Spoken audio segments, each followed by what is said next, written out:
Hello everyone, कैसे हैं आप सब और क्या हाल समाचार हैं आपके। आज बात करने वाले हैं बीजेपी की जीत का स्टॉक मार्केट पर क्या होने वाला है, लॉन्ग टर्म में असर, रेड अलर्ट, किस स्टॉक में आपको फंसना नहीं है और रिलायंस को किस चीज की मिली है मंजूरी और राधा कृष्ण दमानी के 5 करोड़पति बनाने वाले शेयर कौन से हैं। तो मैं मुकुल अग्रवाल आपका आप ही के YouTube चैनल में स्वागत करता हूं। जो भी नए लोगों चैनल को सब्सक्राइब करें, बेल आइकॉन हिट करें, नोटिफिकेशन ऑन कर लें, जिससे जब भी मैं लाइव आता हूं या कोई भी वीडियो अपलोड होती है आप उसका पूरा पूरा फायदा ले सकें। और चलते हैं हमारे बीजेपी की जीत की तरफ, जहां पर 5 राज्य के स्टेट इलेक्शन में 4 राज्य की जीत ने बीजेपी की अगुवाई वाली सेंट्रल गवर्नमेंट के हौसले बढ़ा दिए। अब क्या है मतलब हौसले बढ़ाने का, सारा बात यहीं छुपा हुआ है। जैसा कि मार्केट में सेंटिमेंट्स ऑलरेडी आ चुका था, मार्केट पहले अच्छा रिएक्ट किया, उसके बाद भी रिएक्ट किया। फ्राइडे को यानी आज निगेटिव सेंटिमेंट्स एटलीस्ट नहीं देखने को मिले, ये कहीं ना कहीं पॉजिटिव है। अब क्या है, तो इसे गवर्नमेंट का कॉन्फिडेंस बढ़ा है। कॉन्फिडेंस यानी वो जिस रास्ते पे चल रही थी एटलीस्ट उस रास्ते से हटेगी नहीं, वो जो सुधार के रास्ते को अपना रही थी उस रास्ते पर रहेगी। वरना क्या होता है, जब हार होती है तो वहाँ पर इंसान सोचने को मजबूर हो जाता है कि हम जो कर रहे थे कहीं वो गलत तो नहीं है, और फिर इंसान उससे पीछे हट जाता है। तो वहाँ पर ये चीज़ है कि ये यहाँ से अब पीछे नहीं हटेंगे। अब इसका क्या मतलब है, तो यहाँ पर विदेशी ब्रोकरेज फर्म जेफरीज का कहना है कि अब सरकार और भी आक्रामक तरीके से जो प्राइवेटाइजेशन है, निजीकरण की प्रक्रिया है, उसको आगे बढ़ाएगी। क्योंकि एयर इंडिया को सरकार बेच चुकी है, लेकिन अब आगे कई सारा ये रसिया यूक्रेन का मामला आ गया, इलेक्शन था, तो कहीं ना कहीं सरकार थोड़ा सा बैकफुट पर खेल रही थी कि कुछ भी चीज़ें गलत ना हो जाएं। लेकिन अब वहां पर एयर इंडिया की बिक्री के बाद सरकार को उन कंपनियों की बिक्री में दिक्कत नहीं आएगी जिनका वो निजीकरण करना चाहती हैं, जिनमें बीपीसीएल हैं, कुछ अदर कंपनियां हैं, कुछ बैंक हैं। और वहां पर इसके अलावा कहानी यही नहीं रुकती है, सरकार चुनाव में जीत के बाद इंफ्रास्ट्रक्चर पर फोकस को बढ़ाएगी। मतलब जितना कर रही थी, आपको पता है कि बीजेपी इंफ्रा पे काफ़ी अच्छा काम कर रही थी, पिछले कुछ साल में बहुत अच्छा खर्च किया है, वहां पर इसको और भी अच्छे तरीके से अच्छा करेगी। यानी इंफ्रा का जो सेक्टर है वो आपके लॉन्ग टर्म के व्यू से, शॉर्ट टर्म के व्यू से नहीं, लॉन्ग टर्म के व्यू से रडार पे होना चाहिए। नवंबर से ऑयल मार्केटिंग कंपनी ने पेट्रोल और डीजल की कीमत बढ़ाई नहीं है, उन्हें नुकसान हो रहा जा रहा है। और वहां पर अब माना जा रहा है कि इलेक्शन के रिजल्ट के बाद बहुत ही जल्दी कहीं ना कहीं तुरंत प्राइस को बढ़ाने की जरूरत है। और अगर ऐसा होता है तो ऑयल मार्केटिंग कंपनी के शेयर पर आप इंपैक्ट देख सकते हो। जो चुनाव के नतीजे हैं स्टॉक मार्केट और इकोनॉमी के हिसाब से पॉजिटिव हैं। अब आप कहोगे क्यों, देखो बहुत सिंपल सी चीज़ है, जो स्टॉक मार्केट है ना वो पॉलिटिकल स्टेबिलिटी को पसंद करता है। ये नहीं कि आज इसकी सरकार कल उसकी सरकार, इससे मार्केट में भय का माहौल बनता है, क्योंकि कौन सरकार कौन सी पॉलिसी लाएगी, क्या बदलेगी, किसी का अता पता नहीं रहता। लेकिन एक सरकार लगातार चलती है तो इंसान ये समझता नहीं, जो एटलीस्ट पॉलिसी चल रही थी वही पॉलिसी अब आगे चलने वाली है। तो इन सब चीजों की मद्देनजर जो एक लॉन्ग टर्म नजरिया है बीजेपी के कारण, वो पॉजिटिव होता हुआ दिख रहा है। 2024 के लिए कहीं ना कहीं एक भूमि तैयार होते हुए दिख रही है, जो स्टॉक मार्केट में दिखेगी। आपको भी पता है, जब से नरेंद्र मोदी की सरकार सेंट्रल में आई थी उसके बाद से स्टॉक मार्केट में एक बंपर तेजी आपने देखी थी, ड्यू टू एक मार्केट का सेंटिमेंट्स था कि नरेंद्र मोदी के आने से एक बेहतरीन चीज निकल के आएगी, और मार्केट ने भी बिल्कुल उस स्टेबिलिटी के साथ बेहतरीन रिएक्ट किया है। आपका क्या मानना है, क्या आप मानते हैं ये एक स्टॉक मार्केट के लॉन्ग टर्म, मैं बार बार लॉन्ग टर्म वर्ड यूज कर रहा हूं, इसमें पॉजिटिव साइन रहेगा? कमेंट बॉक्स में जरूर बताइएगा। अब हम बात करते हैं रेड अलर्ट, किस स्टॉक में नहीं फंसना है। मैं लगातार इस स्टॉक को कवर कर रहा हूं। रियल एस्टेट कंपनी का ये स्टॉक है, 5 दिन से अपर सर्किट छू रहा है। जिसने भी नीचे में अगर लिया हो तो उनके बहुत मज़े होंगे। इसका रीज़न है कि इसे खरीदने में देश के दूसरे सबसे बड़े रईस गौतम अडानी की कंपनी अदानी प्रॉपर्टीज शामिल है। ऑलरेडी अदर 8 कंपनी ने भी बोली लगाई है। अब आप ये समझिए, 4 रुपये पे चल रहा था, 5 रुपये 90 पैसे के पास आ चुका है, 44% की तेजी हुई है।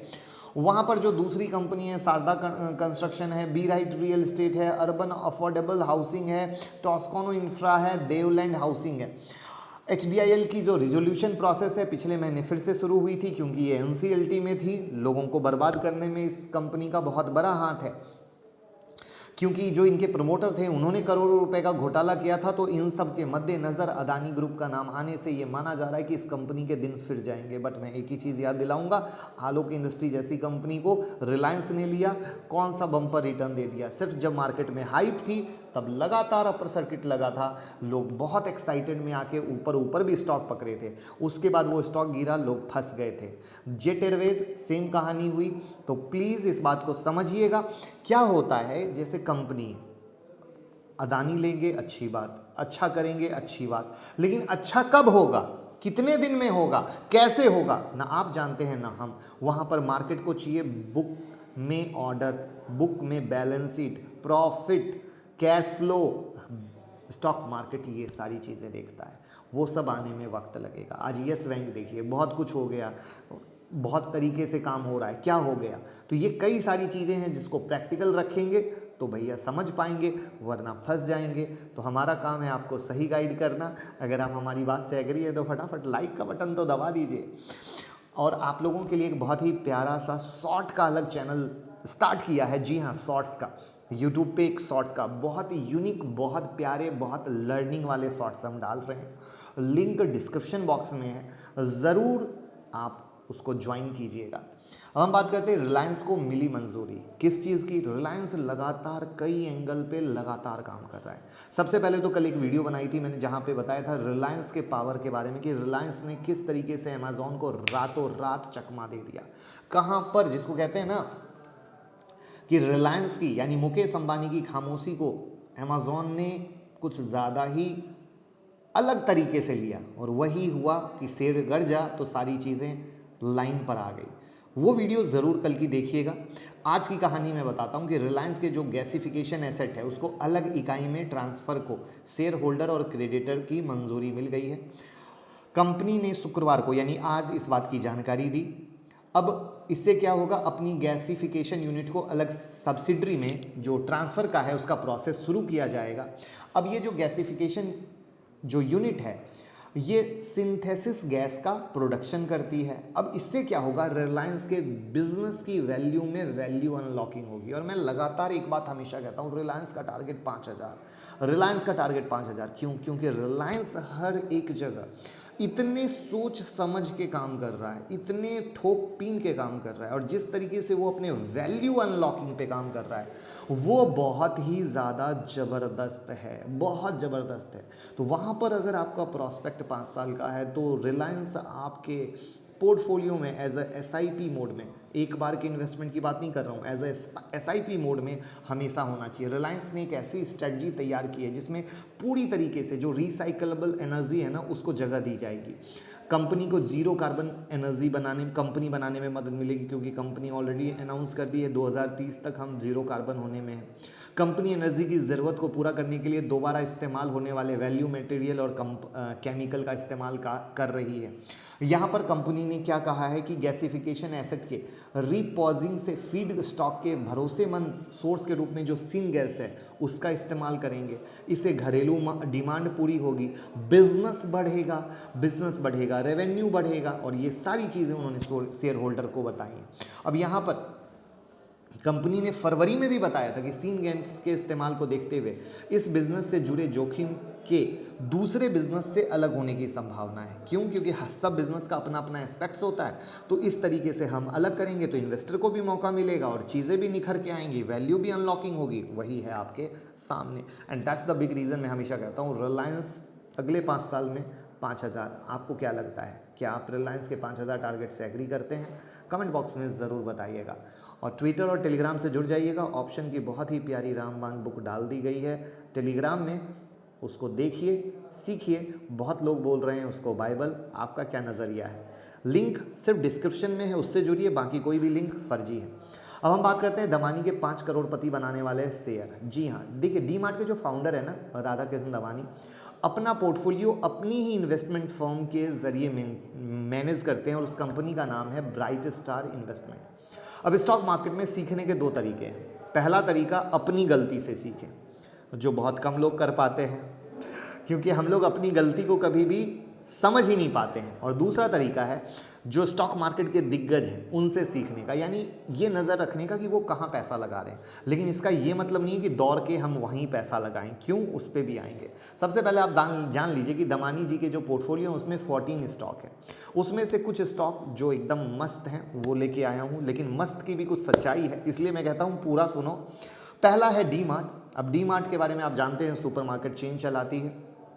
राधा कृष्ण दमानी की 34.3% की हिस्सेदारी है और उनकी पत्नी की 3.28% की हिस्सेदारी है। एक साल के दौरान 30% के करीब का तेज़ी आपको देखने को मिला है, जहाँ पे ये स्टॉक मेरा पसंदीदा स्टॉक है, नो डाउट। दूसरा है India Cement, leading cement company है। यहाँ पर लगातार राधा कृष्ण दमानी अपनी पोजीशन को बढ़ाते जा रहे हैं।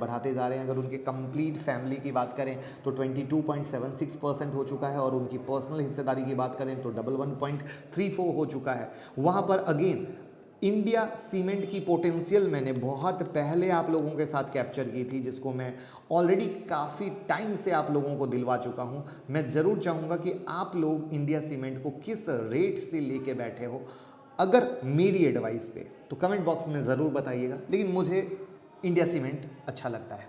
उसके बाद हम बात करते हैं मंगलम ऑर्गेनिक्स की, एक केमिकल बनाने वाली कंपनी है। इंडियन मार्केट के अलावा Europe, America, Africa, middle east में भी काम करती है। यहाँ पर अगर राधा कृष्ण दमानी की बात करें तो 2.17% की हिस्सेदारी है और स्मॉल कैप की कंपनी है। अब आप कहेंगे इसके बारे में आपका क्या विचार है, तो इसके बारे में मैं अपना विचार बताऊँगा लास्ट में, राइट, लास्ट में। अब हम बात करते हैं वीएसटी इंडस्ट्री, सिगरेट और टोबैको में काम करती है। 1930 में शुरू हुई थी, इंडिया की तीसरी सबसे बड़ी कंपनी है। और वहाँ पे अगर दामानी जी के इन्वेस्टमेंट की बात करें तो 25.95% की हिस्सेदारी है। अगेन ये शेयर अच्छा है, बट क्या मेरा नज़रिया क्या है उस पर मैं अगेन लास्ट में आऊँगा। उसके बाद बात करते हैं बीएफ यूटिलिटीज़, विंड मिल के ज़रिए बिजली बनाने और इंफ्रा के कारोबार में है। यहाँ पर इनकी हिस्सेदारी 1.28% की है, ठीक है। अब देखिए सवाल क्या आता है, हमने देखा दमानी जी ने इन्वेस्ट किया है, तो क्या हम जाके दौड़ के इन्वेस्ट कर दें? मेरे से पूछोगे तो मैं कहूँगा ना। हमने हिस्ट्री में ऐसे अनगिनत एग्जाम्पल देखे हैं जब मार्केट के बिग एक्सपर्ट्स के स्टॉक की भारी पिटाई हुई है। जैसे राकेश झुंझुनवाला के अभी 5 शेयर देखो, धमाका पिटाई हो रही है। तो ये क्या है? देखो यहाँ पे कई सारी चीज़ें ऐसे, जब इन्वेस्टर स्टॉक में इन्वेस्ट करते हैं इसकी सूचना हमें देर से मिलती है, और ऐसे में जब वो इन्वेस्ट करते हैं तब तक में उनका प्राइस बढ़ चुका होता है जब हमें पता चलता है। यानी वो तो नीचे के माल पे लेके बैठे हैं, हम पकड़ते हैं ऊपर में, तो उनको तो कोई टेंशन होती नहीं है। तो यहाँ पर कॉपी पेस्ट ट्रेड में ये सबसे बड़ा टेंशन है। और दूसरा टेंशन बता दिया कि कई सारे इनके स्टॉक की पिटाई होती है, लेकिन इनके पोर्टफोलियो में इतने शेयर होते हैं कि कुछ इतना बम्पर प्रॉफिट देते हैं कि पिटाई वाले शेयर से इन्हें कोई फ़र्क पड़ता नहीं है। लेकिन आप और हम जैसे रिटेल भाइयों को पूरा फर्क पड़ जाता है, क्योंकि हम लोग तो पोर्टफोलियो में वेरिएशन क्रिएट करते नहीं हैं, खाली देख समझ के एक के पीछे इन्वेस्ट कर देते हैं। तो समरी क्या है, इनको देखेंगे ज़रूर, सुनेंगे ज़रूर, फॉलो करेंगे ज़रूर, लेकिन वहाँ पर डिपेंडेंट नहीं होंगे। खरीदने से पहले हम अपनी रिसर्च करेंगे, चीज़ों को समझेंगे, उसके वैल्यूएशन को समझेंगे, और तब जाके हम डिसाइड करेंगे कि हमें लेना है या नहीं लेना है। ये है मेरी भाई वाली एडवाइस। और हम इसीलिए हम भी जब कभी वीडियो बनाते हैं तो मैं हमेशा कहता हूँ पहले पूरी वीडियो सुनिए, ध्यान से समझिए। आज देखिए हम लोग अपने बिजनेस और जॉब में पूरा वक्त देते हैं, हर चीज़ में वक्त देते हैं, लेकिन जब स्टॉक मार्केट में अपने लाखों का इन्वेस्टमेंट करने की बात आती है तो वहाँ पर 5 मिनट वक्त देने में हम लोगों को लगता है अरे यार वीडियो लंबी हो गई है, छोटी वीडियो होती। मैं हंसते हंसते लोटपोट हो जाता हूँ इस तरह के कमेंट से कि भाई कितना कमा लिया इस तरह की सोच से। तो भाई मेरी कोशिश तो आपको एक सही एडवाइस देने की है, बाकी आप सब खुद के बॉस हैं, खुद के मालिक हैं, खुद से डिसाइड करें। तो उम्मीद करूंगा आज की वीडियो अच्छी लगी हो, लाइक कमेंट शेयर कीजिए और प्यार देते रहिए। Thank you so much.